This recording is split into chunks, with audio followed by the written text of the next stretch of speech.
देखिए हर खबर यहीं पर। सब्सक्राइब कीजिए TV9 भारतवर्ष। हमारे साथ गुरमीत सिंह साहब मौजूद हैं। सिंह साहब, इस डेवलपमेंट को आप किस तरह से देखते हैं? माइक पॉम्पियो से एस जयशंकर की बातचीत होती है जिसमें वो ये कहते हैं, एक बार फिर बल्कि ये दोहराते हैं कि हिंदुस्तान जो है बहुत अच्छा दोस्त है अमेरिका का, और चीन सीमा विवाद को लेकर भी चर्चा हुई है। जाहिर है उसकी जो डिटेल्स हैं वो हमारे सामने नहीं आई हैं, लेकिन जो सीमा पर हालात हैं जाहिर है उससे वाकिफ कराया गया होगा माइक पॉम्पियो को भी कि चीन किस तरह की हिमाकतें कर रहा है। अमेरिका से क्या उम्मीद की जाए? समीर जी, अभी तो चाइना ने सारे फ्रंट खोल दिए हैं और पूरा विश्व उसके अगेंस्ट में खड़ा हो गया है जी। अभी चाइना ने जिस प्रकार साउथ चाइना सी के अंदर में भी एक फ्रंट खोला हुआ है, उसमें भी एक नया ही एक पूरा विश्व इकट्ठा होकर उभरा है। आपने देखा है कि किस प्रकार अमेरिका ने उस जगह के ऊपर में अपने दो जो एयरक्राफ्ट कैरियर भेजे हैं।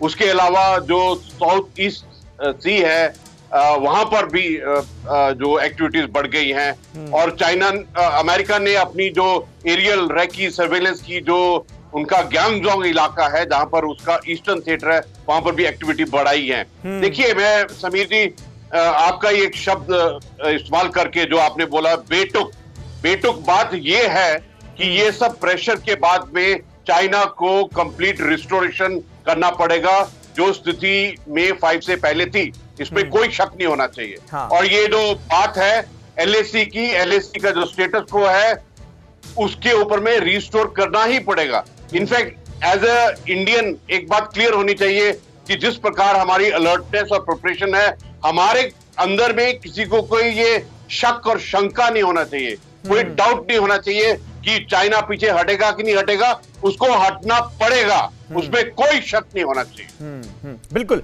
अश्विनी सिवाज साहब, अभी जो स्थिति है वो ऐसी नजर आ रही है क्या कि चीन को पता है कि आने वाले वक्त में क्या करना है, पीछे हटना है, ये समझ में आ चुका है, लेकिन उसके बावजूद भी ये टाइम बाइंग हो रही है कि कैसे भी करके इस प्रोसेस को डिले किया जा सके?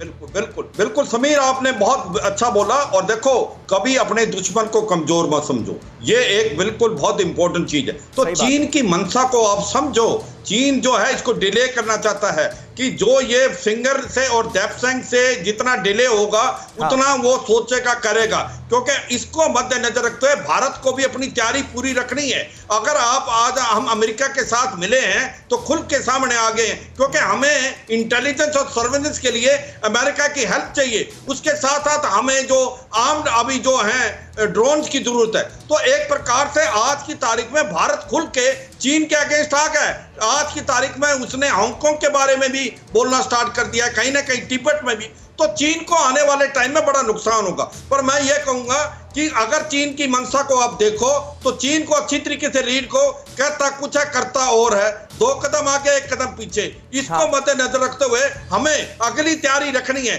हमें यह सोचना है, हो सकता है हमें सर्दियों में यहाँ रहना पड़े। हमारी जितनी फोर्स लेवल है उसके 2 ही एक प्रकार से आपके आर्टरीज हैं, एक रोहतांग पास से, एक जोजिला पास से, उनको खोल के रखना है। आपको अपनी एडमिनिस्ट्रेशन लॉजिस्टिक बिल्डअप करना है, अपने वेपन अम्यूनिशन करना है। तो एक प्रकार से आपको पूरी तैयारी करना है और चीन को हर तरफ से घेरना है। चीन को डिप्लोमेटिकली, पॉलिटिकली और मिलिटरी। चीन को भी कहीं ना कहीं ये शक है कि भारत एक बैटल हार्टेड फौज है और भारत इस बार बड़ी मंशा से आया है, भारत पीछे हटने वाला नहीं। फिक्र आपकी, सोमवार से शुक्रवार रात 9 बजे सिर्फ TV9 भारतवर्ष पर।